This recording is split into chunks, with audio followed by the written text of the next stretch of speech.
My father-in-law just passed away. Can you come home as soon as possible? I got the call from my daughter-in-law Emilia while my son was taking a bath during a family visit. With an anxious tone, she informed me about my husband's death. Confused and shocked, I yelled into the phone. Wait a minute. My name is Janie. I am 51, and ever since the sudden loss of my husband, I've been raising our son Kobe as a single mom. Kobe, who was in high school at the time, has now graduated college and has been working for 3 years. After getting his job, he moved out and started living on his own. Now he's married and he and his wife help each other to make a good life. His wife Emilia is on the quiet side and is, according to Kobe, good at household chores, a good wife. However, from the first time we met, she seemed distant, like she wanted to keep space between us. I mentioned it to Kobe, but he just laughed it off, saying it was all in my head, but I couldn't shake off the feeling. Emilia seems like she'd prefer to avoid our home.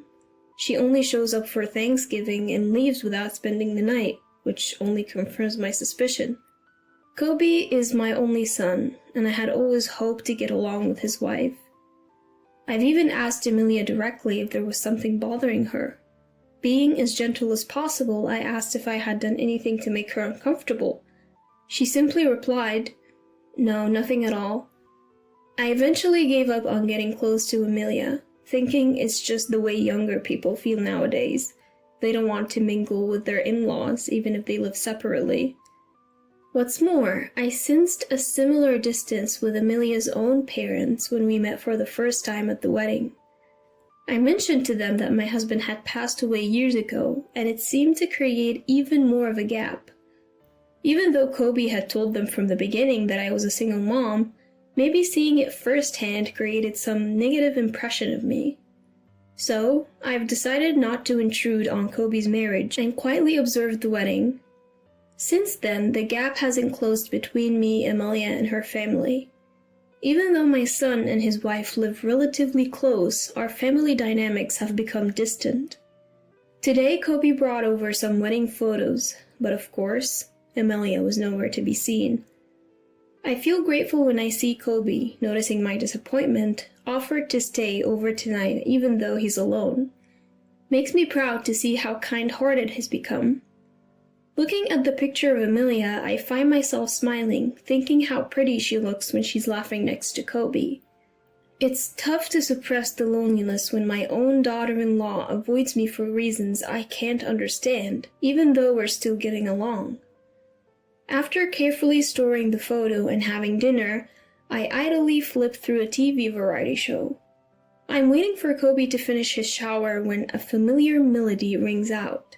It's coming from Kobe's phone left on the table. It's the default ringtone. Curiously, I glance at the phone. It's a call from Emilia. I decide to let Kobe know about it later and turn back to the TV, but then the phone starts ringing again. Given the incessant calls, I think it might be urgent, but hesitate to answer it myself. I reluctantly grab the still ringing phone and head to the bathroom to tell Kobe. "Kobe, Emilia's calling. The phone's been ringing a few times now." I subtly hint for him to pick up, but Kobe brushes it off, saying it's fine. "Charge it for me, will ya? Got any snacks? I could go for a drink after my shower. I'll be out soon. Grab something quick." "Well, you're really becoming like your dad, aren't you?" Holding the phone, I head back to the living room and try to plug it in. But I fumble and accidentally hit the answer button. In my rush to hang up, I hit the speaker instead, and Emilia's frantic voice bursts out. "Can you hear me? Dad has passed away. Come home as soon as possible." It looks like I've picked up a very serious call. What do I say to Emilia, who's just lost her dad? Or should I first apologize for answering her call, even if it was an accident? My mind is racing, and I've lost sight of the option to hang up. Meanwhile, Emilia starts explaining the situation, saying that I need to come over to the nursing home where he was living. Startled, I ask when he had moved into a nursing home, considering he was fine until recently. "Huh? Mother-in-law?" Emilia had no idea that it was me on the line. She thought she was talking to Kobe, so her surprise makes sense. I quickly explain the situation and steer the conversation back to her dad. But she corrects me, slightly annoyed. "It's not my dad." She says it's Kobe's father who has passed away and asks me to tell him to call her back before trying to hang up. I was utterly confused, but quickly spoke into the phone, still on speaker mode. "Wait a second, Emilia, isn't this some kind of mistake? Like I told you before, Kobe's dad passed away 8 years ago." Emilia seemed shocked by my statement. She stuttered momentarily but quickly regained her composure. "Now is not the time for lies. Why would you lie about something so heartless at a time like this?" Before I could make sense of Emilia's sudden accusation of me lying, the room fell silent. In that moment, I noticed that Kobe, his face pale, was holding the phone. The call had ended. He had likely rushed over after hearing our heated conversation while taking a shower. Water was still dripping from his hair. It was clear that he'd hurriedly grabbed the phone.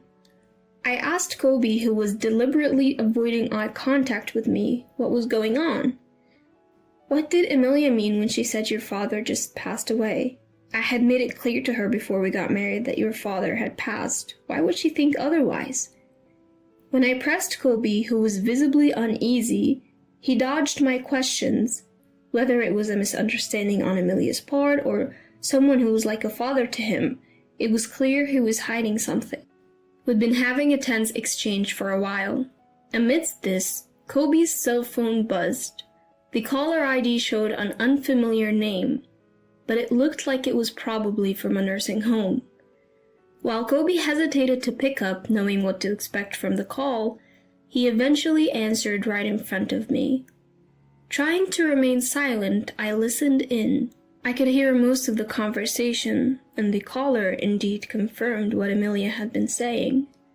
After ending the call, Kobe looked straight into my eyes and finally came clean, leaving me nearly faint. Apparently, he had introduced Emilia to a man unrelated to the family as his father. "I told Emilia that Mom cheated and got divorced," he said. It seemed Kobe had completely fabricated the story for Emilia. According to this version, I had neglected my husband's suffering from early onset dementia, had an affair, and was the one who was served with divorce papers. But due to issues like alimony, I had dragged out the discussions. Eventually, taking advantage of the progression of my husband's condition, I forced him into a nursing home and pushed all the costs and responsibilities onto my son. After agreeing to the divorce, my ex-husband's dementia had already progressed to the point where the issue of compensation for the affair was swept under the rug. Kobe, who lied about our divorce to his parents-in-law, was careful not to show Emilia his marriage certificate when he submitted it. Listening to this story, my mouth was hanging open in disbelief. "So, I told them Mom has been going around telling people Dad is dead. She's probably telling Emilia the same thing, but it's all lies," he explained. "I can't believe he's been telling such elaborate lies. No wonder Emilia and my in-laws don't think highly of me." When I scolded Kobe for lying, he hung his head like a scolded child and mumbled that he wanted extra money for leisure. He thought he could lessen the amount he gives to Emilia by saying he was using it to pay for his father's care home. And shockingly, Kobe even aimed to inherit fake assets from another man. Kobe, who works as a caregiver, met a man with dementia who was a landlord when he went to assist at another facility. Although the man was not yet 70, he had multiple health issues and had entered the facility to receive end-of-life care. The man likely had early onset dementia and had deteriorated to the point where he didn't even recognize his real son. Kobe took advantage of this and started to act like he was the man's only son. On top of that, using his role as a caretaker, he had the man's real family pay for his residential fees. Meanwhile, he was also pocketing a few $100s every month as caregiving fees for doing small tasks. "All of you must be so busy," "Don't worry, I'll take good care of him," he would say. Sometimes he'd even lie about the man's health to minimize family visits. Whenever he found the time, he would sit beside the man, even going so far as to have him write a will, leaving all his inheritance to Kobe. Kobe's manipulative ways gained him the trust of the facility, as he even told them that he had lost contact with his father since our divorce. The real family eventually stopped showing up, and even the facility staff started recognizing Kobe as a family member. Listening to this appalling truth coming from my son made me wonder if he really was my son. Now that the man had passed away, there wasn't much that could be done. I forced myself to tell a remorseful-looking Kobe to quickly inform the real family of the man's passing. Later, I took Kobe to apologize to the real family, and when they heard the truth, they were understandably furious. "We will sue you for fraud," they yelled. Kobe politely apologized and pleaded to avoid a lawsuit, saying they could nullify the will, but this only enraged the family even more. From the family's perspective, nullifying the will was a given. Nothing had been resolved, including the caregiving fees and the manipulation of the deceased. Kobe, who seemed to think a simple apology would suffice, was at a loss in the face of the family's blazing anger and clung to me, nearly in tears. "Going to court is impossible. Mom, you know it too, right? I don't have money to pay for damages. I've told you everything, help me. A mother always defends her child, doesn't she?" I can't say I'm completely unaffected by the desperate plea from the son I've raised for over 20 years, but I have no intention of helping him. He's done something truly awful. I believe he needs to face the full wrath of the family and offer a sincere apology from the bottom of his heart. I apologized deeply, just like Kobe had, and all I could do was show my sorrow to the family as a parent. From that point on, Kobe's life spiraled downward. Emilia, who was his wife, filed for a quick divorce and returned to her parents' home. When faced with the prospect of divorce for lying so egregiously and swindling money from others, Kobe argued back. "I don't want to break up. The money was also for Emilia." When they expressed their wish for a swift divorce and even threatened legal action and financial claims, Kobe had no choice but to back down. He knew that he could be in legal trouble for what he'd done. Although no claims had yet been made, he was being sued by the family of the deceased man. Perhaps he realized that he wouldn't be able to handle additional claims from Emilia. Furthermore, Kobe got fired from his job.